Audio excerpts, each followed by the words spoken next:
Former President Barack Obama and former First Lady Michelle Obama providing a major political 1-2 punch overnight at the DNC. I'm feeling fired up. America, hope is making a comeback. Starting with Michelle Obama electrifying the delegates. Michelle Obama is asking you, no, I'm telling y'all to do something. This is our time to stand up for what we know in our hearts is right.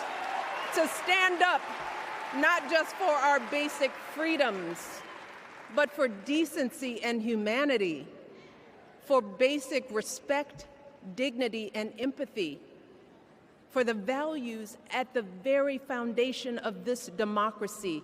And delivering a takedown of former President Trump, referencing the racist conspiracy theory Mr. Trump pushed for years against her husband. Donald Trump did everything in his power to try to make people fear us. See, his limited, narrow view of the world made him feel threatened by the existence of two hard-working, highly educated, successful people who happen to be black. Who's going to tell him that the job he's currently seeking might just be one of those black jobs? Mr. Obama following his wife. I am the only person stupid enough to speak after Michelle Obama. Anointing Harris as a successor to the movement he began in 2008. This convention has always been pretty good to kids with funny names who believe in a country where anything is possible. While delivering his own attacks against Mr. Trump. The people who will decide this election are asking a very simple question. Who will fight for me? Who's thinking about my future? Donald Trump is not losing sleep over that question. Here's a 78-year-old billionaire who has not stopped whining about his problems since he rode down his golden escalator 9 years ago. There's the childish nicknames, the crazy conspiracy theories, this weird obsession with crowd sizes.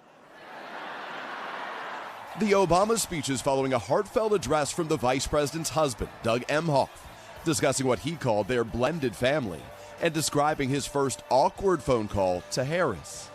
I got Kamala's voicemail, and I just started rambling. Hey, it's Doug. Earlier, Democrats putting a new spin on the roll call vote, featuring a DJ and a surprise performance by rapper Lil Jon. Turn out for what?